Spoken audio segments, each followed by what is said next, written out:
जय श्री कृष्ण। तो भगवत प्रेमियों, आज आपको इस वीडियो में एक दुआ है उसका भावार्थ बताने वाले हैं। ये दुआ आप लोगों ने कई बार सुना होगा और इसका भावार्थ भी सुना होगा, लेकिन हमने सोचा कि कुछ आपको सरल भाषा में समझाएं ताकि आपको अच्छे से समझ में आ जाए। और आपसे निवेदन है कि वीडियो को लाइक करना, शेयर करना और हमारे यूट्यूब चैनल को सब्सक्राइब जरूर करना। तो ये दुआ ये है, आपने सुना होगा कि जात न पूछो साधु की, पूछ लीजिए ज्ञान, मोल करो तलवार का, पड़ी रहने दो मयान। इसका भाव अर्थ ये है, ये दुआ संत कबीरदास महाराज जी ने लिखा था, बोला था।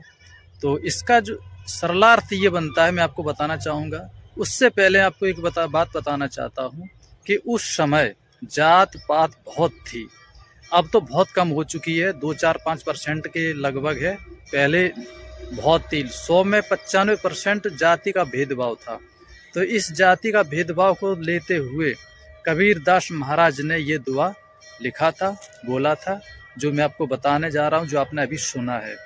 तो इसका जो भाव अर्थ है कि जात ना पूछो साधु की, पूछ लीजिए ज्ञान।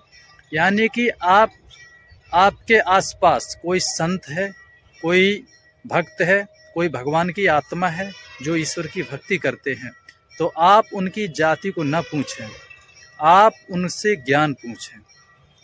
ये इसका अर्थ बनता है कि आप उनसे ज्ञान पूछें, क्योंकि ज्ञान अथाह है और ज्ञान किसके अंदर कब प्रकट हो जाए ये कोई नहीं जानता।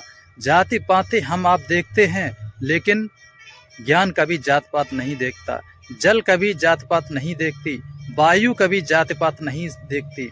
हम मान लीजिए आप हैं, हम हैं, चाहे आप उच्च श्रेणी के हों, ऊंची जाति के हो या नीची जाति के हो, हवा किसी के साथ भेदभाव नहीं करती है, वायु, ठीक है, जल किसी के साथ भेदभाव नहीं करता। ऐसे होते संत किसी के साथ भेदभाव नहीं करते, वो सबको ज्ञान देते हैं। तो ठीक इसी प्रकार हम श्रोताओं को भी संत में भेदभाव नहीं करना चाहिए।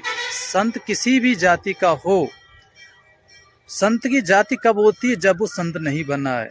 अगर वो संत बन चुका है, भगवा धारण कर लिया है, परमेश्वर की शरण में आ चुका है, भगवान की भक्ति कर रहा है, तो संत की फिर कोई जात नहीं होती।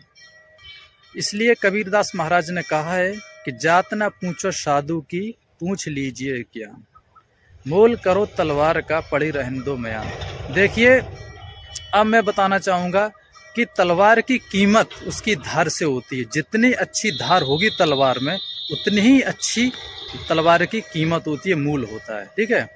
तो कहने का भाव ये है कि जो मयान होता है, मयान की कोई कीमत नहीं होती। मयान तो एक सिर्फ सुरक्षा है तलवार को रखने के लिए, एक कवर होता है, ठीक है, जिसमें तलवार को रखा जाता है। तो इसलिए तलवार की कीमत तलवार की धार से होती है। जितनी अच्छी धार होगी तलवार में, उतनी तलवार की अधिक कीमत होती है। तो इसका जो भाव अर्थ था मैंने आपको समझाया है। इसलिए कभी भी आपको कोई साधु संत मिले तो उसका अपमान ना करें, अभद्र भाषा का प्रयोग ना करें।